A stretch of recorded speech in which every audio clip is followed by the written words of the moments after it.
You are live. We are live. Senate Education Committee on February 7th at 4:40 in the afternoon. Last witnesses for the day. BSAC, Vermont Assistance Corporation. I think this is really just a touching base.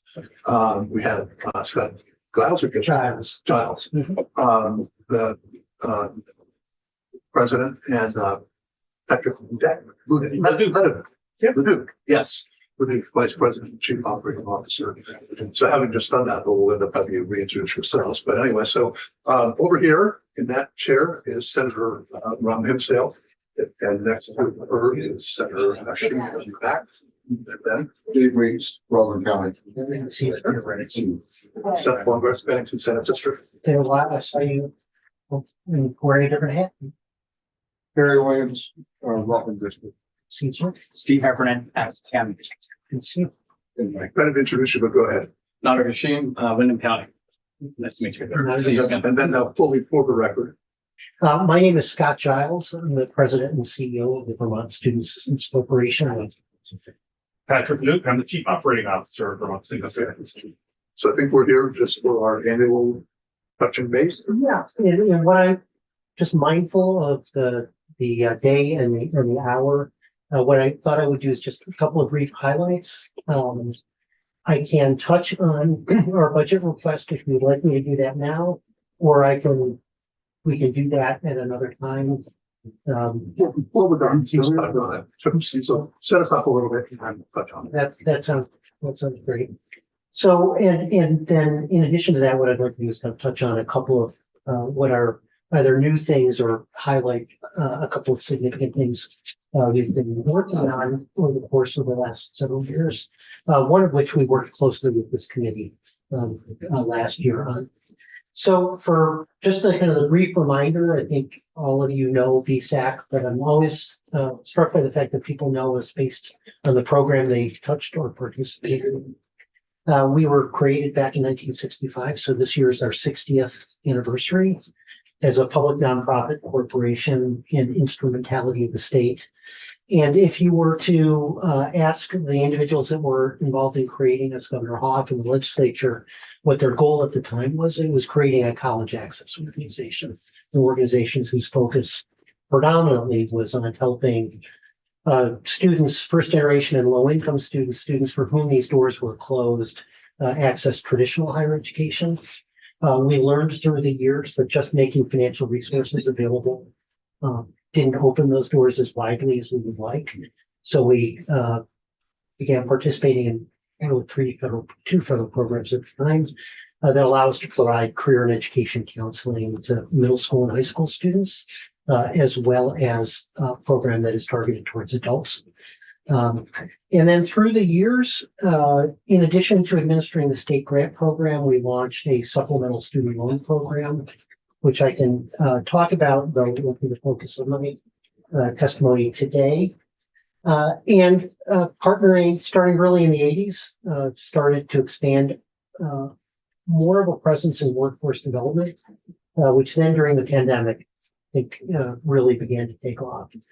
In the late 80s, in response to kind of the economic disruption of the end of the machining tool and die industry in Vermont, the advancement grant, or adult non-degree grant, was created. It was the first in the nation, a grant designed to help adults get non-degree credentials or training, be able to get that next job or more pay. It's our fastest growing program, or historically has been our fastest growing program.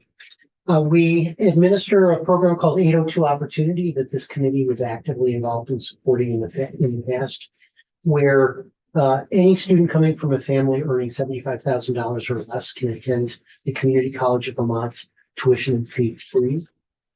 That's been an incredible program for many reasons, but one reason why that was particularly important was because CCV offers not just the 2-year degree programs.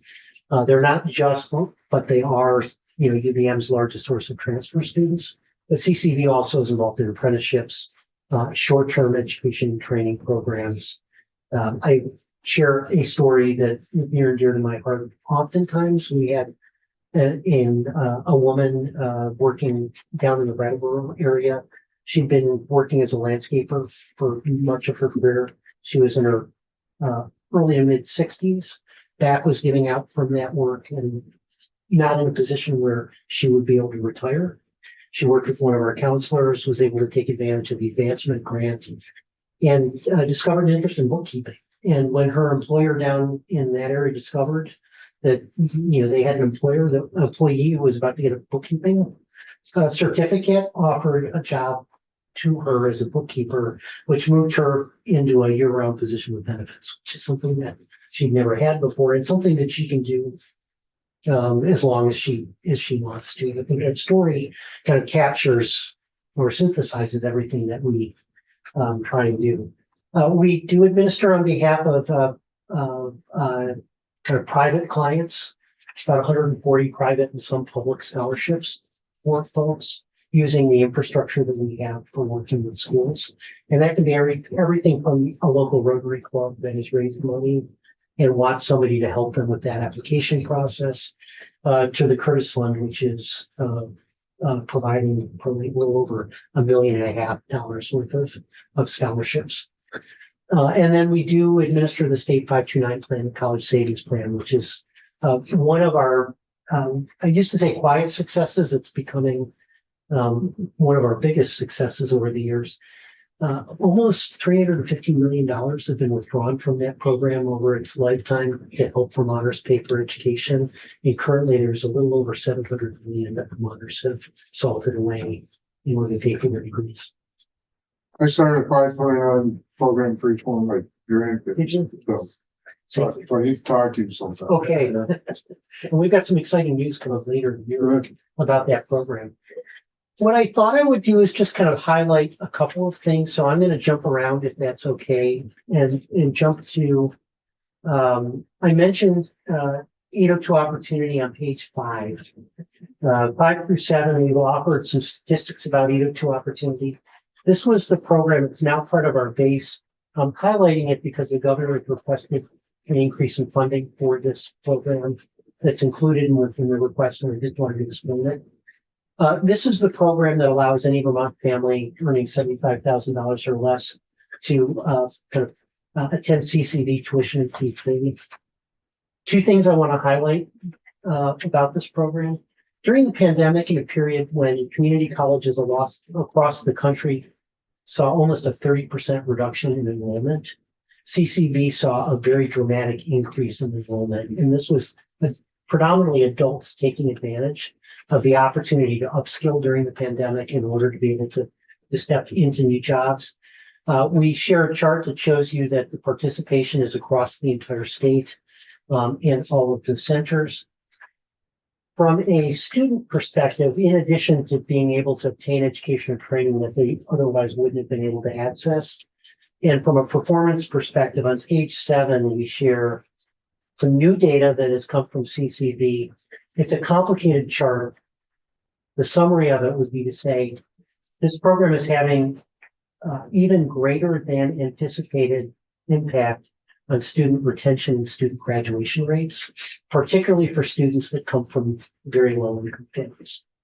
And so we are very, very, very excited about that.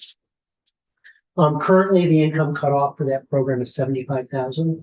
The governor has recommended an increase in our base of 3.6%, which I'll come back to, that would allow us to take that income threshold to $100,000, which is a level that would cover probably about 75% of all Vermont households.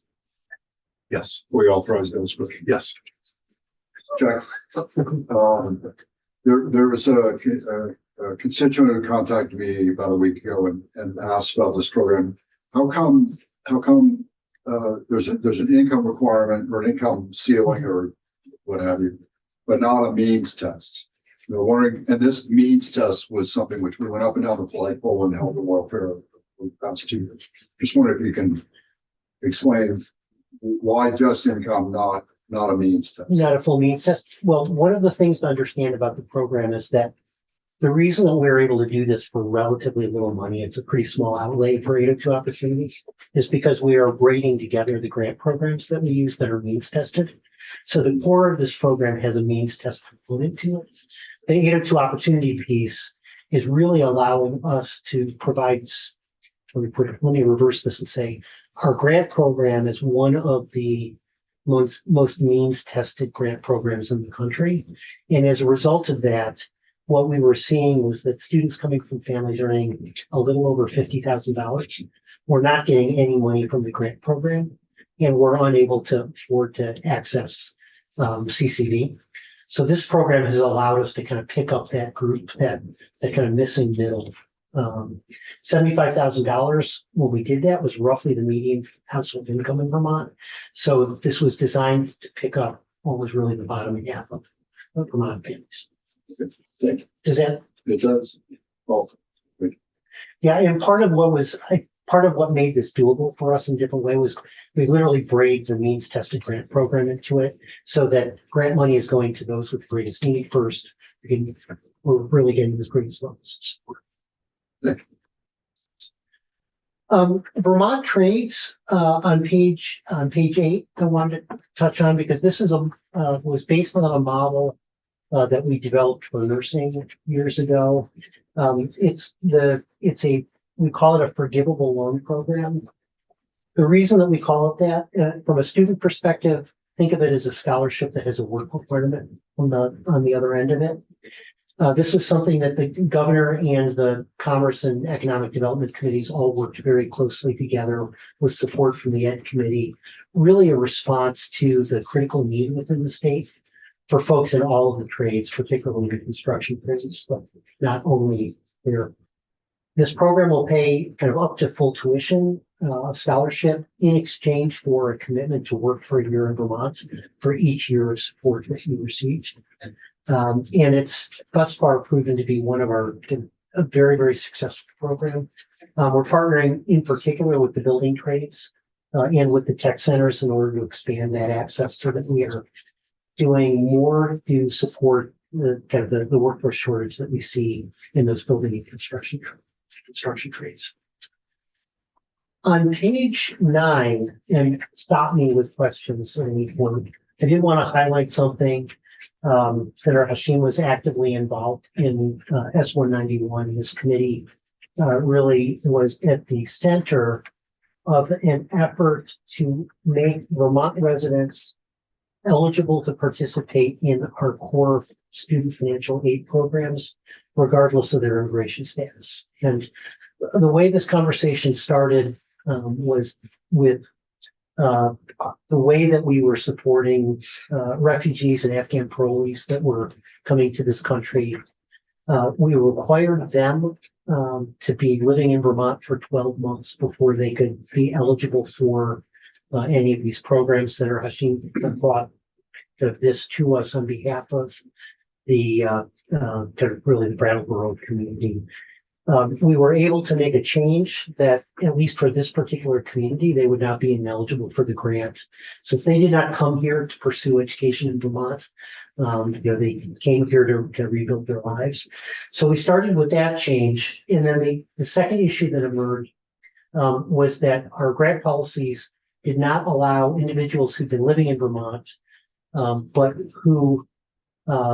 whose immigration status, they were either undocumented or they were seeking asylum, but their asylum cases had not been adjudicated. That community in particular, as you may know, asylees, we've got Vermonters who have had pending cases for more than 10 or 11 years. Our workforce demands are high enough that we need everybody in the state as skilled as we can have them. So working with the committee, we were able to get permission to be able to make the state grant available, both to individuals who had pending asylum cases and those students who are. We are in the process of kind of working through developing the application process in order to make that happen. And just given the broader environment that we're operating in, wanted to remind the committee of this work that we had done together.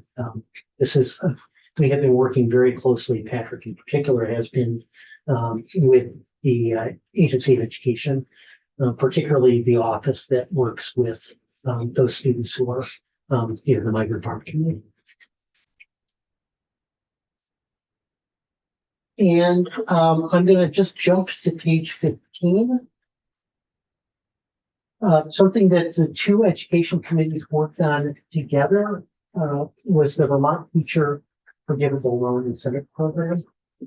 I don't need to, kind of remind this committee that we have a teacher shortage. We had a higher rate of retirement during the pandemic than almost any other state in the country. And we are now relying very, very heavily, on teachers with provisional certification. And these challenges, workforce challenges, are particularly significant in our rural schools. Something that you all are very focused on right now.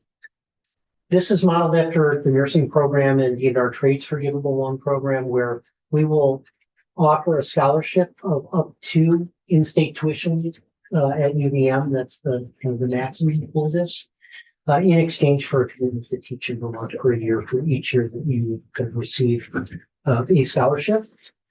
This program was initially funded with ARPA dollars. At one time, we received $2.5 million. We fully expended those funds at this point. And what I'll highlight at the very end is that as interest in this program has grown, this past year we could have spent $3.9 million.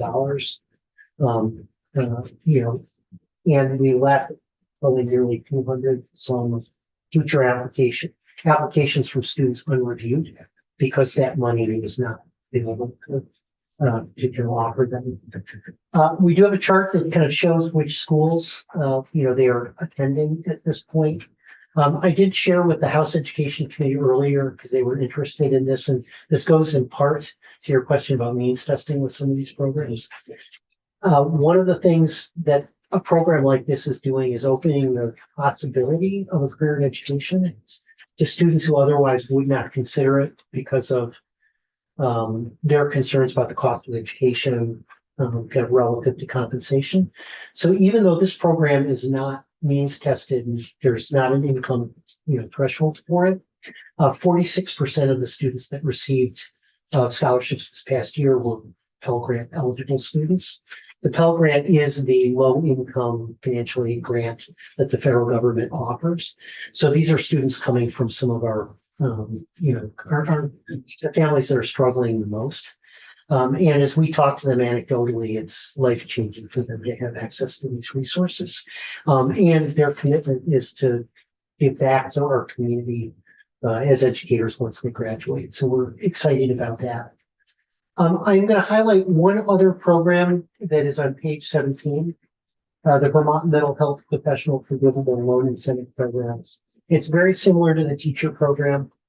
This was funded with $1 million of, at that time, ARPA dollars that were one time. We fully expended those dollars, and we are highlighting the importance of this program. As this committee knows, as well as anyone, the mental health challenges that our students are facing are some of the biggest challenges our school districts can struggle with. We have this problem with adults. We see this in the workforce. We see this with our own team at different times. In finding a qualified professional is a challenge in Vermont right now. This program has, allowed us to support, nearly 100, kind of future mental health counselors. It is because licensure requires a master's degree. This money is going towards students who are pursuing graduate degrees. It will no longer be available next year unless it's funded. So we're highlighting it for the committee's consideration. On page 19, all I wanted to just remind everybody, so we're talking about the military and the Guard, is that we do administer the Guard programs for them. It's a very, very close working relationship over time, and I know that General Knight and others will be in to talk about that program. So let me just kind of pause there and see if there are any questions that I can answer, and then I'll just touch on the budget very briefly. Yeah, okay. So as you, on the debt forgiveness ones and that, or the loan forgiveness, BSAC rates the loan, correct? So yes, we enter, if we were going to award you one of these scholarships, you would sign a promissory note. And then when that gets forgiven, that basically the government pays. We're not making the loan, so we're actually giving the money, it's state appropriated dollars up front. So we give it to you as in the form of a loan. You would sign a promissory note. If you worked for a year, then you have no obligation to pay that back. If you fail to fulfill your work obligation, which would mean you don't work in Vermont, Get a whatever job somewhere profession, you else. get a job Yeah. somewhere else, then it converts into a loan and then we would collect that money back from you. And then it would be available then to. And then there's just, so VSAC makes their money on processing. We are actually not making any money on that. Okay, great. I should have mentioned, Yeah, I should mention one piece that we sometimes take for granted. So VSAC has the authority with the state funds that are appropriated to us to draw up to 7% for the administration of those programs. We have not needed to draw any of that money probably for the last decade. The source of that revenue is that we have a supplemental student loan program not funded by the state. We borrow money in the tax exempt bond market. We're allowed to keep 2% of the interest that we charge on those loans. And that interest can be used for the servicing of those loans or the administration of any of our programs. And we're able to use that revenue essentially to cover the cost of administering all of the state funded programs. Don't know that we will be able to do that forever because it's a relatively small kind of pool of funds. But at this moment, even though we've got those authorities to draw money for admin, we don't. Thank you. Which means that 100% of the dollars are going into the hands of students.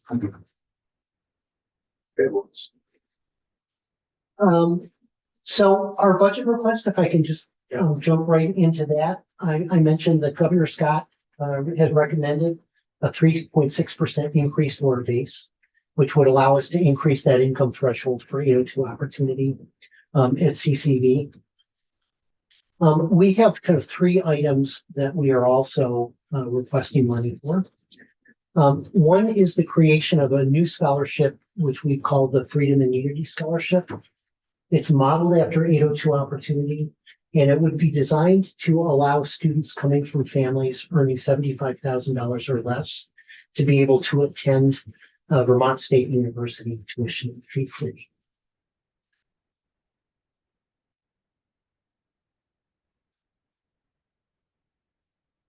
And how much is that request? How much goes with that? Sorry, How much, it'd be 5.2 million. okay. What we have offered, if you jump ahead to page 21, which is for some of you who are looking at our budget request, there's a chart that we've created.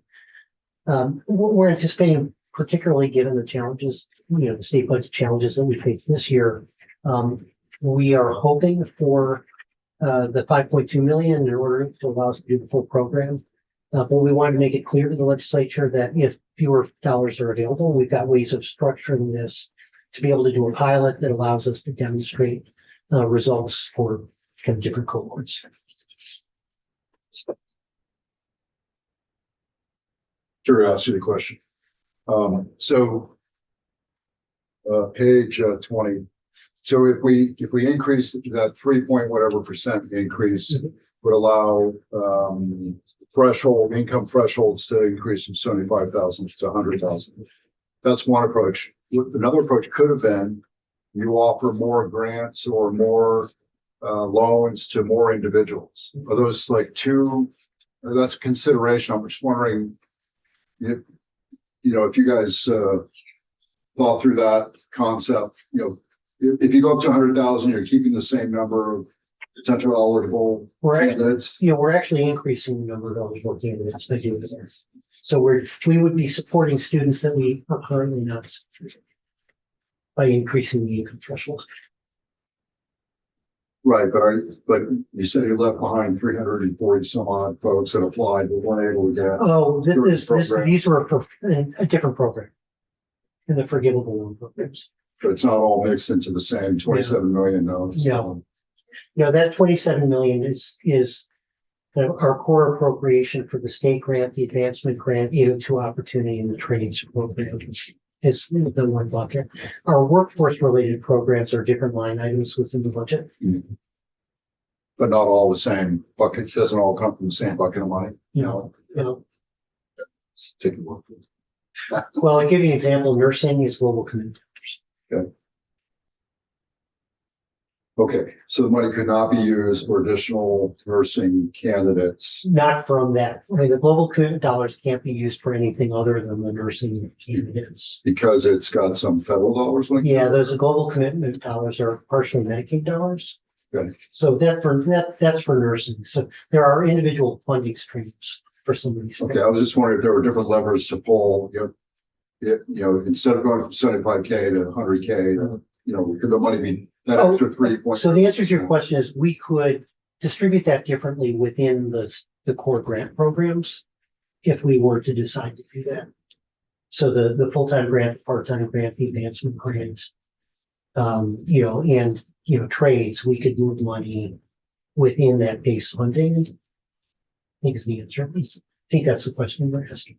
Yeah, I'm wondering what the options were, as opposed to one solution. This is the solution. If there were other options that you considered but rejected, and for what reasons, that's all I'm trying to chase. Yeah, we kind of worked with the governor's office to do a projection on what the demand for the core programs were. Took a look at what CCV students, at CCV student population, worked with CCV to try and identify the group that was kind of most at risk of not going on to school and was struggling once they were in. And we came together to the governor with this proposal to target these funds towards that group that we thought was at risk. Before this, one thing we're doing is we will collecting memos because at some point we'll make some recommendations to the appropriations committees. Can you send us a memo? Can be just a page, page and a half, just a little bit about the rationale for your items. I'd be very happy. What they are, and what the rationale. Yeah. Thank you. So yes. Mine is more information section here, or a why question. Education is so important to, all of us. Yet when it comes to funding these, I don't understand why our government hasn't said, okay, we'll set like a 3% rate for all student loans. Okay, so you've been at it a very long time. Why haven't we done something like that? Why don't we make it easier that, because a lot of it's like the interest rate kills me, but we're so interested in education, but yet we don't go out and say, here's a set amount. And that's what we're always going to be. So this is a more complicated question to answer, but maybe I'll break it down into, Get it as simple as you can. I was going to say, I want to break the loan. When we think about student loans, there are really kind of three buckets of student loans. There are federal student loans, which there's one pricing dynamic there that I want to touch on. There are the student loans that are made by an organization like VSAC, and then there are the student loans that are made by Sallie Mae, SoFi, commercial banks. Each one of them is subject to different, what I'll call just kind of pricing challenges, which is can describe that. So at the federal government level, I think that question is, it's a fair question across all of those. But the mechanics that cause the problem, Congress essentially sets the interest rate for the That just I understand, but it's like, this is one area that our government could say, we want to get our people educated. Sallie, they're in business there. Yeah. You're in business as well. Well, But and this is where I do want to draw a distinction that I think will help answer your question. So where does the money that we make, the money that we use for student loans, we go into the bond market. We are, as an instrumentality of the state, eligible for tax exempt financing. And we have a borrowing cost, what we have to pay for that money when we borrow it. We are, by virtue of using that tax exempt financing, not allowed to earn more than 2% against it, which is different from the federal government, and it's different from the kind of for-profit sector.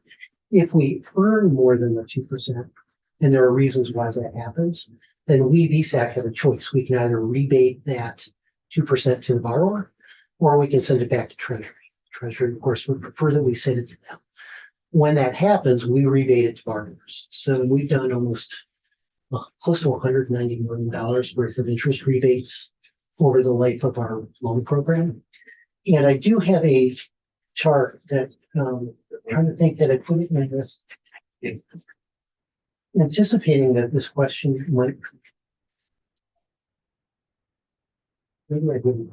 Before. Now, I'll tell you. Page 38. Page 38, it's a different version of kind of what is happening in the student loan market. And then I can go back and talk about the federal government subject. The federal government makes 85% of all the student loans that are out there. And, the parent loan is a little over 9%. Or closer to 9.5%, and it's a source of a huge amount of revenue that is offsetting other expenses at the federal level. If you look at chart 38, I just kind of wanted to show the role that nonprofits play in the student loan side. And this is kind of where we're naming names. If you had seen this chart last year, our low end of our rate would have been the lowest in this group. And even our current rate is lower than the federal government's rate at this point. But what we've come to realize, in part, the role the nonprofits have played has been driving that low end rate down. What we weren't collectively as a community paying enough attention to is what was happening on the high end of those rates for borrowers. So the for-profit sector was kind of chasing our rates down on the low end side. We call it the teaser rate. And, you and I are all trained to look for the lowest rate. The challenge we have on the student loan side, Patrick can speak to this, when they're taking up the lease. I don't know if you remember, I remember the first time I applied for a mortgage. I was so great. I went back doing a presentation for staff on this point. I was so grateful when somebody approved me that first time around that I didn't bother shopping around to see. I looked in the beginning, right? I picked who I was going to work with based on that low rate. But when I got that rate, I look back now, I was paying 2% more than I should have for the market. But I was so grateful you gave me that loan that, now I can buy the house. Families are the same way in this space. Oftentimes the bill is coming due. And what collectively we as a community not paid attention to was SoFi and Sally Mae and Citizens were chasing us down on the low end. Their rates now are intentionally lower than ours. But for Sally Mae, to the point you're making, the high end of their rate is 15.9% on a fixed rate loan. Our highest rate, their weighted average rate, according to their report to investors, is 10.5% right now. Our weighted average rate is VSAC rate is in the 6% range, comparatively speaking. And our lowest rate is lower than what the feds are charging students. Now, the feds are offering loan forgiveness programs that we can't, and repayment options that we don't match. But our role in the affordability conversation is really trying to disrupt this market. And I show this chart in part to show that, our highest rate is lower than the feds are charging parents right now. And it's half the rate that our commercial counterparts are charging. And my point was, we all talk about how we want to educate, but yet we let the commercial side take advantage of people who want it, where it should just be a set rate for students, and doesn't matter where they get the loan. That's where it's at. But that's just my personal. I wanted to say it on the record. Well, I think we share a commitment to affordability. Sarah Wins, last question. So your ask is 27 million. And how much more is that than what it was last budget? So that is the base budget. That doesn't include, the teacher program or the freedom and unity. It's a 3.6% increase. Okay, that was in the So you- governor's And recommendation. it's in So the you governor's, met the governor. yeah, and that's in the governor's recommendation. And these are all add-ons. And the others are the three highlighted areas. Thank you. Thank you. Thank you. You were right, by the way. because I was still thinking of, parts of BSAC back in the dark ages. It's definitely evolved from what I had in my hand, so to that extent, that was one of your goals so far. Well, thank you very much. You know, our goal is to be a one-stop shop. Our goal is to help families to your point, be good consumers of education. That means borrowing no more than you need to. And then when you do make a decision to borrow, make sure that you're borrowing.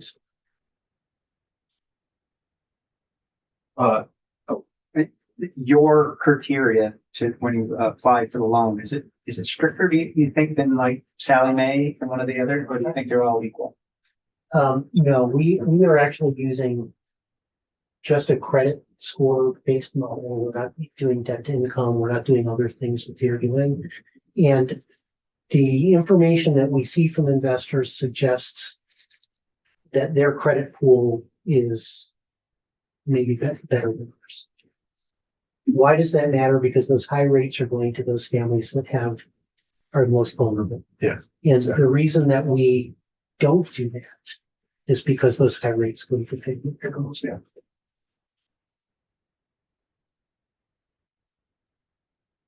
Thank you. We appreciate Thank you. you. Happy Friday. Thank you.